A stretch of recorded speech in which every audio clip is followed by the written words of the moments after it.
மாடி வீட்டு சொந்தக்காரி ராணி போல இருப்பேனடி. எந்த வேலையும் செய்திட ஆட்கள் உண்டு, இஷ்டம் போல் சுத்திட கார்கள் உண்டு. எந்த வேலையும் செய்திட ஆட்கள் உண்டு, இஷ்டம் போல் சுத்திட கால்கள் உண்டு. இங்க தெரியுத மாடி வீட்டு சொந்தக்காரி ராணி போல இருப்பேனடி. என்ன பாக்குறீங்க? நான் தான் சரி. என் பின்னாடி ஒரு வீடு தெரியுதுல்ல, இந்த வீட்டுக்கு சொந்தக்காரியே நான் தான். எங்க வீட்டுல ஃப்ரிட்ஜு, வாஷிங் மிஷின், கட்டில், பீரோ எல்லாம் ஒண்ணு ரெண்டு கிடையாது. எல்லா ரூமுக்கும் ஒன்னொன்னு வச்சிருக்கோம். பெரிய டிவியே வச்சிருக்கோம்.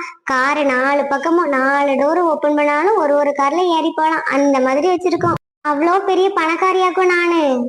ஆனா யாருக்கும் 1 ரூபா கொடுக்க மாட்டேன்னு.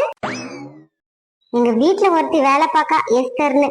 எப்ப பார்த்தாலும் சரினக்கா அது தாங்க, சரினக்கா இது தாங்க, சரினக்கா ஹாஸ்பிட்டல் போகணும். வேற வேலையே கிடையாது அவளுக்கு. கடுகுல இருந்து கத்திரிக்காய் வரைக்கும் எல்லாம் என்கிட்டதான் வாங்கிறதுக்கு வருவா. ஆனா நான் கொடுக்க மாட்டேன்னு. சம்பளத்தை தவிர எக்ஸ்ட்ரா 1 ரூபா கொடுக்க மாட்டேன். சரி, இப்ப அவளை பத்தி பேசி என்ன ஆக போகுது?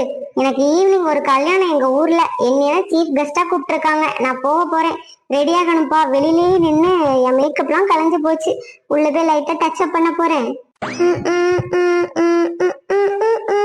நான் ஒரு ஏழைதான், ஆனா கத்தருக்குள் நான் ஒரு பணக்காரி.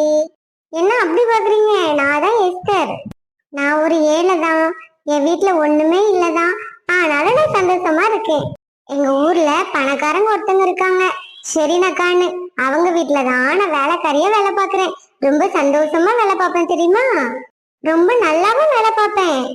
ஏன்னா பைபிள் என்ன சொல்லுது? கொஞ்சத்தில் உண்மையா இருந்தாதான் ஏசப்பா அநேகத்தின் மேல் நம்மள அதிகாரியா வைப்பாங்க. அதனாலதான் எனக்கு ஏசப்பா தந்த வேலைக்கு நன்றி சொல்லிட்டு என்னோட வேலையை நான் சந்தோஷமா பார்ப்பேன். நீங்களும் இப்படி பண்ணுவீங்க தானே? இன்னைக்கு எங்க ஊர்ல ஒரு கல்யாண வீடு. நான் சிக்கன் சாப்பிட்டே ரொம்ப நாள் ஆயிட்டு. அந்த கல்யாண வீட்டுல சிக்கன், மட்டன் எல்லாமே போடுவாங்களாம். அதனால நான் போக போறேன்ப்பா. பாய். அங்க போயிட்டு இருக்கிறது யாரு? ஷெரினக்கா மாதிரி தெரியுது. ஏ ஷெரினக்கா, ஷெரினக்கா. நம்மளை யாருப்பா கூப்பிடுறது? ஓ, எஸ்தரா. என்ன எஸ்தர் அக்கா, நீங்க கல்யாண வீட்டுக்கு தானே போயிட்டு இருக்கீங்க? நானும் உங்க கூட வரட்டுமாக்கா? என்னது, நீ என் கூட வர போறியா? என் வீட்டுல வேலை செய்யற வேலைக்காரி நீ, என் கூட வர்றதுக்கு உனக்கு என்ன தகுதி இருக்குது? கூட வர்றதுக்கெல்லாம் என்னக்கா தகுதி இருக்கணும்? ஏசப்பா நோய்வாய்ப்பட்டவங்களை, கஷ்டப்பட்டவங்களெல்லாம் கூட தான் வச்சிருந்தாங்க தெரியுமா?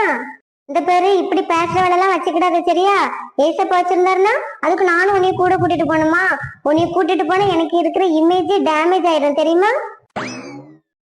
சரிக்கா, நீங்க போயிட்டு வாங்கக்கா. இந்த பேரு இனிமே இந்த மாதிரி கேக்குறவளெல்லாம் வச்சுக்கிடாது சரியா? யார் யாரு கூட பழகணும்ட்டு ஒரு ஸ்டேட்டஸ் இருக்குது. தப்புதான்க்கா, மன்னிச்சுக்கோங்கக்கா. ஏன் கூட வரலாமா? ஏன் கூட வீட்டுல வேலை வாங்கி கொடுத்ததே பெரிய விஷயம். இதுல ஏசப்பா சரினக்கா தெரியாம தப்பா பேசிட்டாங்கப்பா, மன்னிச்சிருங்க அவங்கள. எஸ்தர், தோட்டத்துல ஃபுல்லா நிறைய குப்பையா இருக்குது, எல்லாத்தையும் கிளீன் பண்ணி போட்டுரு சரியா? சரி சரினக்கா, நான் பண்றேன். ஐ, சப்போட்டா பழம் பாக்குறதுக்கே அழகா இருக்குது.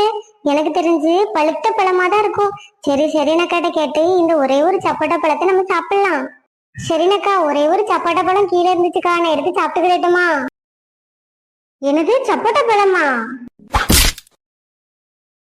கூட இந்த சப்போட்டா பழத்தை. எவ்வளவு தைரியம் இருக்கு உனக்கு? வந்தமா வேலை பார்த்தமா போனமான்னு இருக்கணும். அதை விட்டுட்டு அங்க இது கிடக்குது, அங்க இங்க இது இருக்குது, நான் எடுத்துக்கலாமா? சரினக்கா, அது இதுன்னு சொல்லி வந்த அதுக்கப்புறம் தான் இருக்கு உனக்கு. எவ்வளவு குப்பையா கிடக்குது, போய் பெருக்கிற வேலையை பாரு. சரி சரினக்கா. ஏசப்பா, சரினக்கா என்னைய தெரியாம திட்டாங்க, என்னைய தெரியாம அடிச்சுட்டாங்க, அவங்கள மன்னிச்சிருங்க. ஐயோ, ஒரே தலைவலிக்குதே, முடியலையே கடவுளே. வீட்டுல வேற யாரும் இல்லையே. யாராவது ஹாஸ்பிட்டல் கூட்டு போனா நல்லா இருக்கும். ஐயோ கடவுளே. சரினக்கா, சரினக்கா. ஐயோ, தலைவலிக்குதே, உடம்பு வலிக்குதே. எஸ்தர், என்னால முடியல இன்னைக்கு.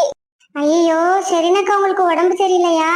சரி, நீங்க வெயிட் பண்ணுங்க, நான் உங்களுக்காக ப்ரேயர் பண்றேன். ஏசப்பா உங்களுக்கு இருக்கிற சுகவீனத்தெல்லாம் சுகமா மாற்றுவாங்க. ஏசப்பா சரினக்காக்காக ஜெபிக்கிறேன் ஏசப்பா. அவங்களுக்கு உடம்புக்கு முடியலன்னு சொல்லுதாங்க ஏசப்பா. நீங்க தான் அவங்களுக்கு சுகத்தை கொடுத்து பழையபடி அவங்களுக்கு நல்ல ஆரோக்கியத்தை கொடுக்கணும் ஏசப்பா. நீங்க அப்படி கொடுப்பீங்கன்னு நான் விசுவாசிக்கிறேன் ஏசப்பா. ஆமேன். இப்ப எனக்கு கொஞ்சம் பரவாயில்ல ஏஸ்டர். ரொம்ப நன்றி எனக்காக ப்ரேயர் பண்ணதுக்கு. ஆனா நான் உனக்கு ஒரு சின்ன சப்போர்ட்டா கூட தந்ததில்ல, எதுவுமே உனக்கு ஹெல்ப் பண்ணதில்ல. எப்பவும் உன்னை திட்டிக்கிட்டே இருந்திருக்கேன். இதுல என்ன, என் கல்யாண வீட்டுக்கு என் கூட வரேன்னு சொன்னப்ப கூட என் கூட வராதுன்னு ஒண்ணு சொன்னேன். அப்படி இருந்து எனக்காக நீ எதுக்கு ப்ரேயர் பண்ணுன? அப்படிலாம் ஒண்ணும் இல்லக்கா, நம்மளாம் ஏசப்பா பிள்ளைங்க தானே. ஏசப்பா என்ன சொல்லியிருக்காங்க? உங்கள் சத்துருக்களையும் சிநேகியுங்கள்னு சொல்லியிருக்காங்க. அதனால நீங்க கவலை எல்லாம் படாதீங்கக்கா. நம்மளும் இதே மாதிரி தாங்க. பணம் இருக்கு, பெரிய வீடு இருக்கு, அது இருக்கு இது இருக்குன்னு மத்தவங்கள ஒரு மனுஷனா கூட மதிக்கிறது இல்ல. ஆனா நம்ம கஷ்டப்படும் போது அந்த பணமோ நகையோ வந்து நம்மளுக்கு எந்த ஹெல்ப்பும் பண்ணாது. நம்மளுக்கு ஹெல்ப் பண்ணக்கூடிய ஒரே ஆளு ஏசப்பா மட்டும்தான். அந்த பணம் நகை எல்லாமே தந்தது ஏசப்பா தான். அதனால நம்ம ஏசப்பாக்கு தான் கீழ்ப்படியணும். ஆனா நம்ம ஏசப்பாக்கு கீழ்படுறது இல்ல. ஏசப்பா கிட்ட அது தாங்க இது தாங்கன்னு கேக்குறோம். தந்ததுக்கு அப்புறம் ஏசப்பாவே மறந்துருதோம், நம்மளை சுற்றி இருக்கிறவங்களையும் மறந்துருதோம். அத மாதிரி ஏசப்பா என்ன சொல்லிருக்காங்க? நீ உன்னிடத்துல அன்பா இருப்பது போல பிறனிடத்திலும் அன்பா இருப்பாயன்னு சொல்லிருக்கீங்க. நம்ம மேல எவ்வளவு அன்பு வச்சிருக்கோமோ அத மாதிரிதான் மத்தவங்க கிட்டயும் அன்பா இருக்கணும். நீங்க அன்பா இருப்பீங்க தானே ஃப்ரெண்ட்ஸ்?